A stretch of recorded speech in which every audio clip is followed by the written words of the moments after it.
Hi, everyone, and great to meet you. My name is Kyle Harrison, and I lead the sustainability research team at Bloomberg NEF. So we are the market research arm of Bloomberg that is focused on the low carbon transition.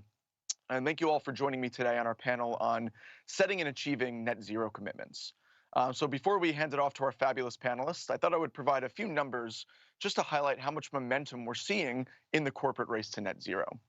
So there is this initiative called the Climate Action 100 Plus, and it is a group of now over 500 investors and asset managers that have pledged to take a more radical voting stance and get their portfolio companies to decarbonize. And specifically, they're taking aim at 167 of their heaviest emitting companies, deemed to be the heaviest emitting in the world. And to date, of those 167, what they call focus companies, 83 of them, or roughly half, have now set a net zero target or equivalent. So they've effectively pledged to fully reduce or offset their emissions at a level equivalent to what they emit on an annual basis. If all 83 of these companies were to go ahead and achieve their net zero goals, it would result in 8.3 billion metric tons of carbon dioxide being removed on an annual basis. And to put that into scale, that is roughly 20% of global carbon dioxide emissions from 83 companies alone. So the magnitude of what the private sector can achieve when it goes ahead and sets these net zero goals is quite significant. But the challenge is, with new companies going out and setting net zero targets every single day, it creates a huge opportunity for greenwashing because there's no standardization and there's no best practice on what makes a good net zero target. And as a result, all these investors and other stakeholders that have so much interest in this corporate race are left really confused in the end. So today we thought we would bring together some of the experts in the corporate sustainability sector to discuss this corporate race to net zero and what makes a good target. So today I'm joined by Jim Whitehurst, who is a senior advisor for IBM, and Xavier Denoly, who is a senior vice president for sustainable development at Schneider Electric. Jim, Xavier, how are we doing today? Very good. Doing well. Thanks for having me. Yeah, thanks for joining me. So the first thing I want to talk about on this panel is around what makes a good net zero target. Because again, a net zero target can mean many different things. It has different names. It comes in all different shapes and sizes. So Jim, I want to start with you. So earlier this year in February, IBM went ahead and announced a net zero target. Can you tell us a little bit more about the timing of that goal, why you chose to announce it earlier this year, and how all that came together?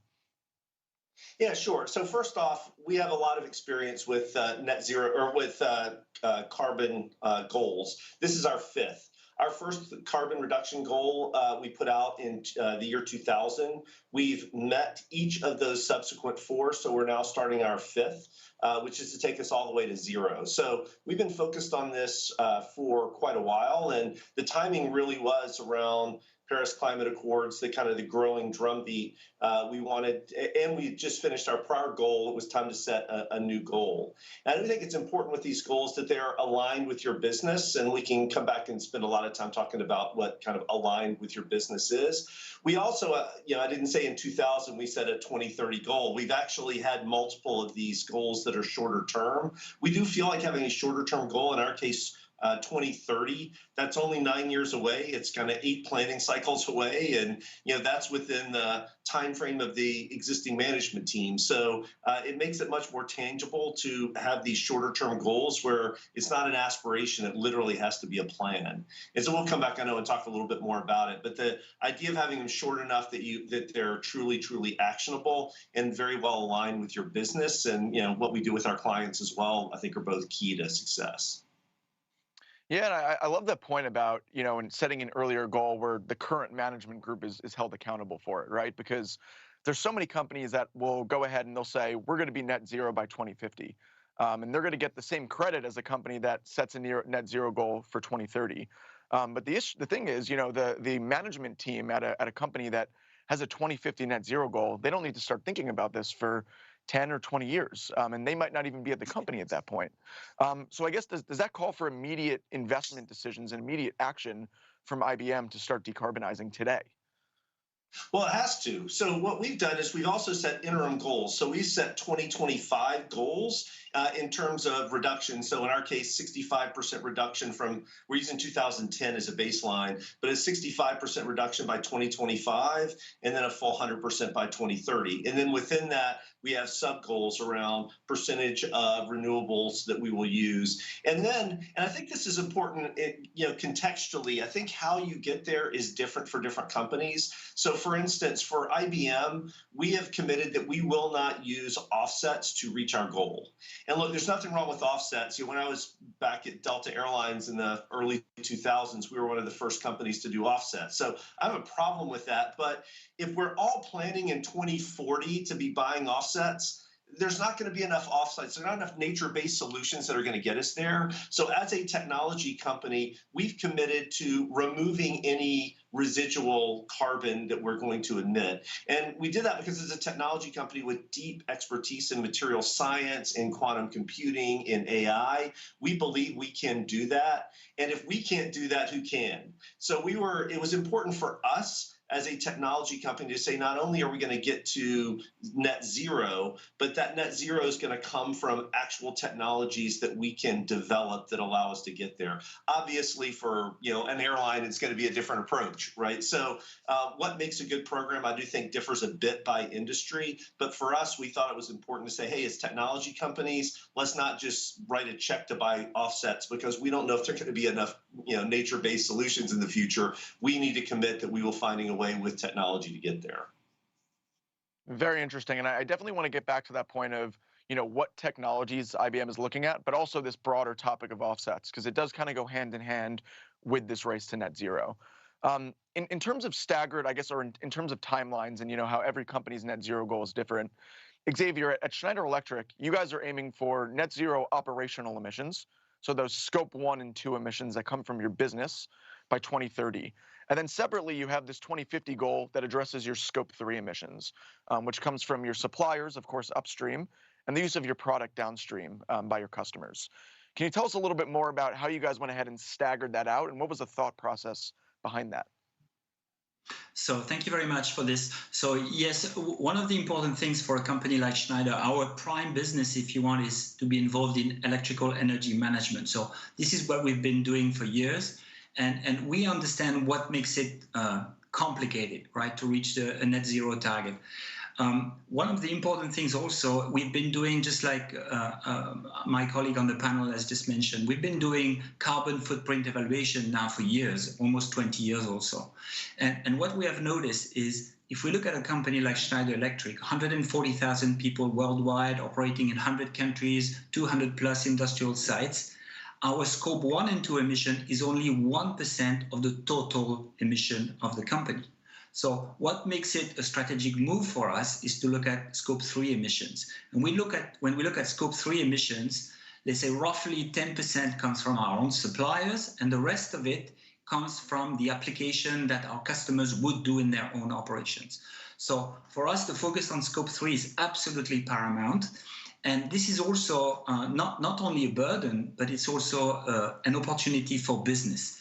What Schneider does is we deliver solutions to provide energy efficiency and also switch to renewable energies.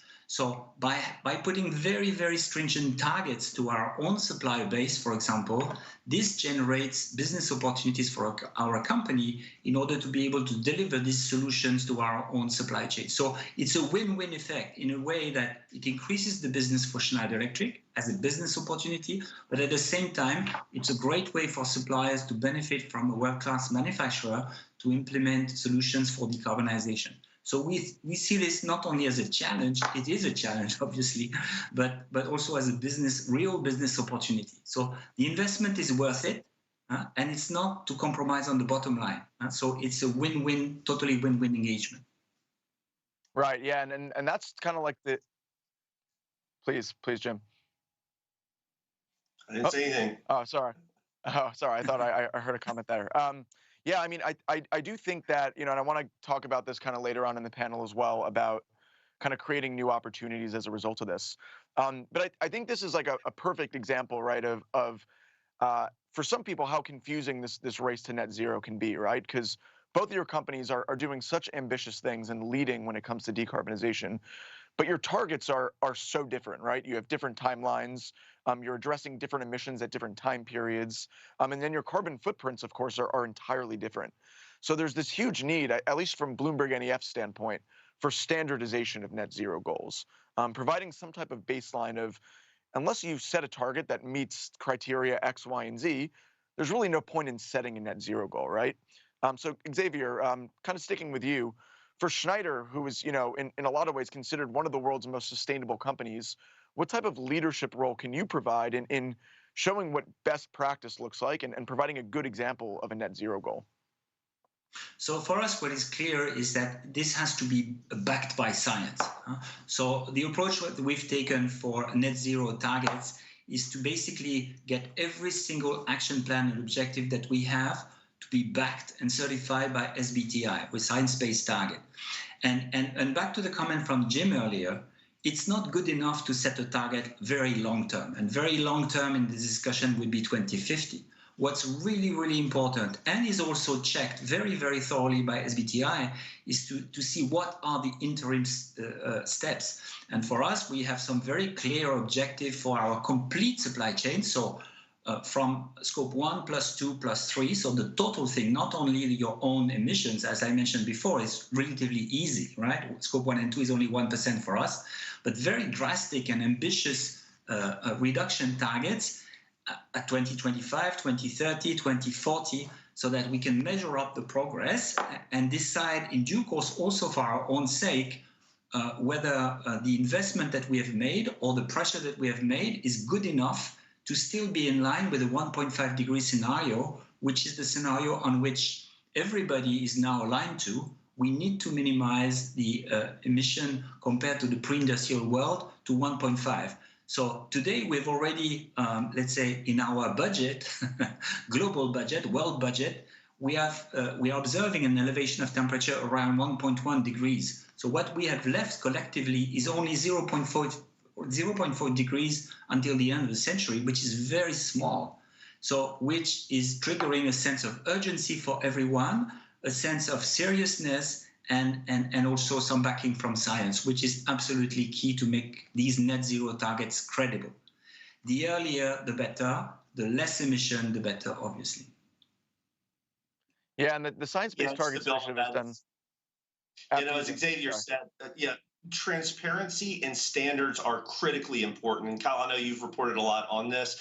We're a technology company, so we talk about standards and open standards and all the time because that's how technologies fit together. It's not too different when we think about being able to have policy and transparency around emissions and how we're going to close those gaps. Having clear standards for how we measure, how we report is going to be critical. And look, we can do that as individual companies, but that's ultimately going to require governments and business to come together to ultimately build that set of standards so we can all, be able to add up the numbers and have a sense of what we're seeing versus kind of all the various different flavors. And I think we're making progress converging that, but let's be honest, we still have a ways to go, not as individual companies, but broadly as industry and government and putting those together.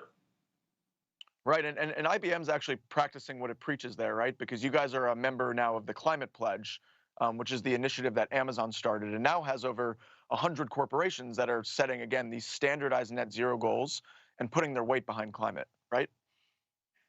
Yeah, and look, it's we have found over time, certainly in the technology industry, that getting consortia together that actually kind of understand and kind of work in this, I'll call it user-driven innovation. So users, if you want to say us, coming together and setting those typically works better than a top-down mandate. Right, because ultimately there's a lot of subtlety in putting these together across companies, across industry. And so, we're trying to do our part to do that. And look, we still have work to do. And how you ultimately get all the way to the investing community and, okay, as an investor, how do I assess the carbon impact of my investing all the way through to companies and kind of working that together in a framework.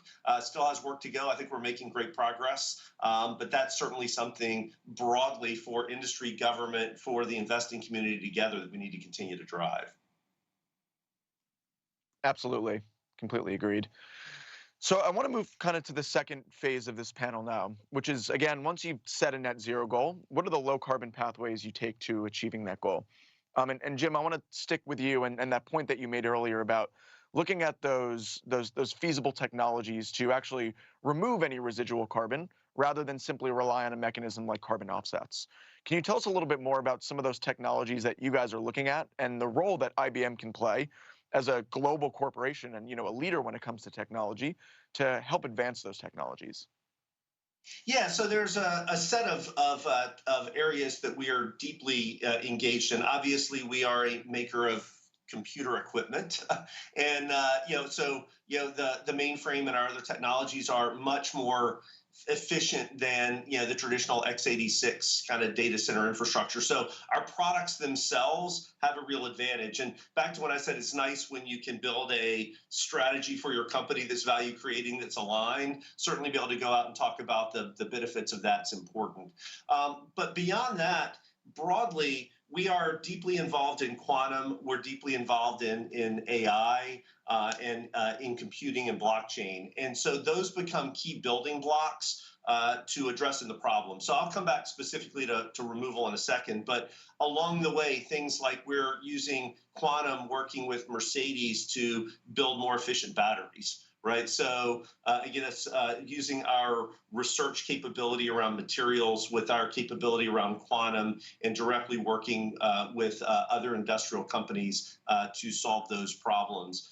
We are using AI in our products around supply chain management and facilities management, again, as products to be able to go out and help other companies understand their usage and be able to reduce usage of energy.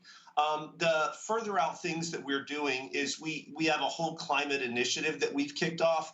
And, because that IBM not only kind of builds computers, we actually design the core underlying infrastructure in semiconductors. That requires deep material science expertise.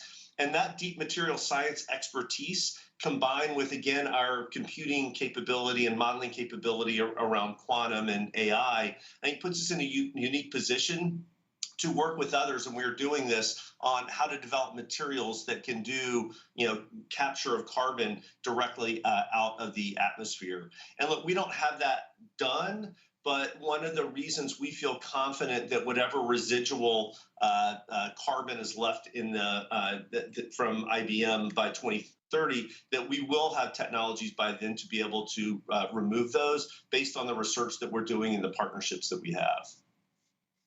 Yeah, and I think those negative emission technologies are going to be so essential. They're in many ways the panacea to achieving this, right? But the challenge is, a lot of companies are not willing to take that first step and be the trailblazer to help bring those costs down, right? You need to see a greater scale up of these technologies in order for more companies to kind of adopt them. So I do applaud IBM kind of looking internally and looking at some of its internal expertise as a hardware company and an infrastructure company to help scale up those technologies. Yeah, Kyle, one other thing I would say about that, though, is, when you're looking to drive innovation, you don't know exactly when and how it's going to emerge. And so setting a context for innovation to happen appropriately is important. And I have to say, one of the things that we've been heavily advocating for is a carbon tax, because that sets a price on carbon. And whether it's IBM or the myriad other innovators out there, having the right signals to understand where and how to invest, we feel is important for innovation to happen, right? It's easy to say, oh, let's go plunk $1 billion of money in research for XYZ. But those large centrally planned investments rarely are the enabling sets of technologies that have to build upon each other that ultimately kind of create the breakthroughs. And so we do think creating the context with the right set of incentives is important, which is why we've also been heavily advocating for a carbon tax as well. We can get into the direct merits around that, and I know different industries differ, but we do think in terms of saying the context for innovation to happen, it's important that we set the right economic signals in that. And again, I absolutely agree with you. Innovation is going to be so important to ultimately achieving these goals. Yeah, and the policy landscape, Xavier, after you. I'm sorry. One of the points that I would like to highlight based on your comment, Jim, is for many people, when we talk about future, we talk about innovation, it sounds like a remote, unreal world. But what we believe at Schneider Electric today is that most of the technologies are already existing that will allow to decarbonize at scale the existing installations. It may not be sufficient to take us all the way from 2021 to 2050, but we still have, let's say, a relatively long time to be able to come up with additional technology, additional innovation. But what we can do in the meantime is we are advocating, if you want, a strategy of all electric and all digital as much as possible, right? And this is way or more than enough to take us onto the path of decarbonization for many years already. So what we are trying to do everywhere is, the approach to decarbonization is relatively simple when you think of it. We want to move to electricity, we want to leverage the power of digital, and we want to use clean energy. The problem in today's world is that still 40% of the electrical energy is still, let's say, powered by coal, for example, which is one of the dirtiest sources of energy. So it's not good enough if you want to switch the installations to an electrical world and leveraging the new technology. What is even better is to accelerate the move to renewable technologies first, to clean energy first, right? That's number one, sustainable energy. And second, to look at, for all the existing installations, which is every single building, every single industrial site we have today will probably still be in operation 30, 40, 50 years from today. So what is at stake for all of us right now is to implement as fast as possible energy efficiency systems and solutions, most of them equipped with a heavy, let's say, content in digital and software, but in order to do smart management of the existing installations. And this is going to lower the bar very significantly in terms of energy consumption. And if at the same time we can switch to clean sources of energy, a lot of that journey will be achieved. Of course, it will not include those sectors that we call hard to abate, typically sectors like cement, like steel, like oil and gas, for which maybe the solution might be of a different nature. But at least for most of the installations that are, let's say, welcoming an all-electric world, the solutions are available right now, and there's no and the profitability around it is clear, right? So there's no need to wait for an hypothetical new technology 10 years from today, which is going to be the magic wand. It's already existing now. So it's between quotes just a matter of scaling it up. So for me, I thought it was an important message to channel to the audience. Yeah, Xavier, I think that's exactly right. I mean, so much of the work that we're doing with our clients is very simple things like using AI to, turn on and off, lights or components of facilities where those need to happen, how you route vehicles most appropriately. I mean, there's whole sets of technologies like that. I call them sustaining technologies, not necessarily breakthrough technologies, but they can have such a massive impact. It's not really Star Wars that we're talking about here, right? It's just continuing to make progress, getting smarter in how we work, and using technologies to help do that is absolutely critical. What's the stat in the United States? At least the average cars use 90 minutes a day. Well, if you can, use technologies and sharing and others to make that 4 hours, just the residual, supply chain impact of that can be huge. And that's more of a pithy example, but the ability to better use our assets in a more effective way and be able to shut down things when they're not being used and use intelligence to do that can take us a long way to reaching our goals. Absolutely. In simple terms, the way we present it is we say technology per se, digital software, etc., allows the user to make better decisions, right? And it's really simple and common sense, nothing technical about it, but it's a lot of very simple points to understand. But thanks to the technology, we are now in a position to get that picture, get that information, so that the operator, the manager who is controlling a site now knows what are the options available, whereas yesterday it was like unclear, right? No, we didn't know what was happening, and there was a worry about switching off the entire facility, which of course would have negative impacts in terms of productivity, on time, etc. So now we can do much better than that thanks to technology.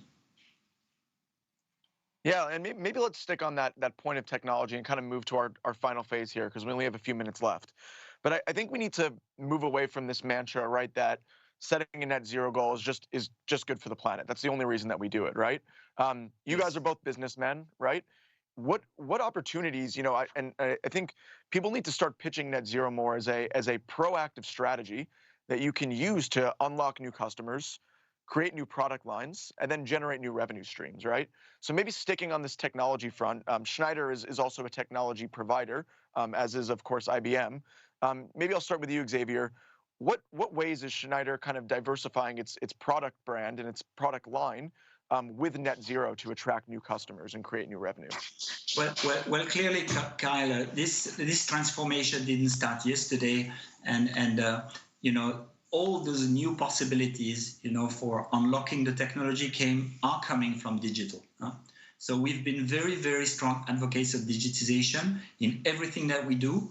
One of the specifics of Schneider is because we are a large, let's say, industrial company as well, we have developed a number of solutions, all software-based, basically to be able to have new functionalities such as preventive maintenance, to be able to kind of simulate what will happen in the process in our own premises first before we go to our own customers. So going with Schneider technology is already proven. We are not using our customers, if you want, as a lab testing kind of thing, where basically you buy it and if it works, great. If it doesn't, too bad. We've really been working on these technologies, including a maximum of software and a maximum of sensors everywhere, because it's pretty simple when you think about it. In order to understand what is the status of any given system, what you need to have access to are the basic data. And the data in that world of whether you're in the building environment, industrial environment, or whatever, what you need to understand is what are the conditions of usage of your own systems. And these sensors would give the user some data about temperature, about humidity, about load, about aging of the individual components. And then thanks to technology, you can monitor all this and bring that kind of status all the way to the decision maker. And then in turn, the decision maker can say, or can be in a situation to say, for example, if things stay under these conditions because of the aging of my installation, then if I do nothing specific, 2 months from today, my installation will probably fail, right? So this is really to help being a lot more proactive by, of course, monitoring the energy consumption, trying to diminish it as much as possible with the use cases, but also moving into areas such as service and upgrades and maintenance, which is also good for of course, for the output of these companies, but also good for the climate, because then you don't have aging products that lose their capacity over time and then consume too much, therefore increase the carbon footprint. So all this is the virtual circle, but this has been clearly enabled by digital technology.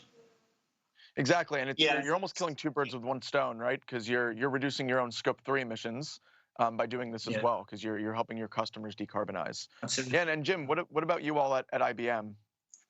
Yeah, I mean, very, very, very similar. Matter of fact, we ought to talk about a little more of a partnership, right? We have a whole suite of software around facilities management, and we have committed by the end of the summer internally to have built an entire dashboard so we can see for IBM, for the senior leadership team, to see exactly where and how we are driving carbon emissions.